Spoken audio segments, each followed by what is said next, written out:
शादी जड़ी टाइम ते कर लेनी चाहिए, नखरे शखरे नहीं करने चाहिए।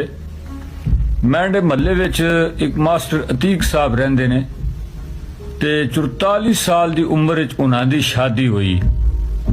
एक दिन दसन लगे भाई मैं जदों 23 साल दा सान तो अपनी डायरी विच मैं 40 ऐसी खूबियां जड़ियां ओ लिखियां कि जड़ी मेरी होने वाली बीवी विच होनी चाहिए। ते वक्त गुजरता गया लेकिन इस तरह की बीवी कि जिसे 40 खूबियां होन नहीं मिल सकी। मास्टर अतीक साहब हर साल 2 खूबियां कटते गए डायरी विचों कि चलो ये खूबियां ना होइयां ते लड़की कबूल है।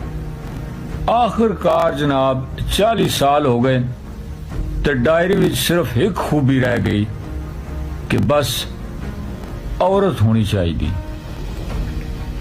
ते तुसी भी किसी गल दा, किसी खूबी दा, किसी वक्त दा इंतजार न करो। कख चिट्टे होने तो पहला अपना घर आबाद कर गिनो। अल्लाह पाक बेहतर करे सुन खैर उसी घबराने की लोड़ कोई नहीं। जिंदगी के सिलसिले चलते रहते हैं, रुकते नहीं। तो सिरे दी लड़ियां बनो तो अल्लाह का नाम गिनो तो जनाब ये जिंदगी का सफर शुरू करो। मास्टर अतीक साहब ना करो, कदी याद करे सो।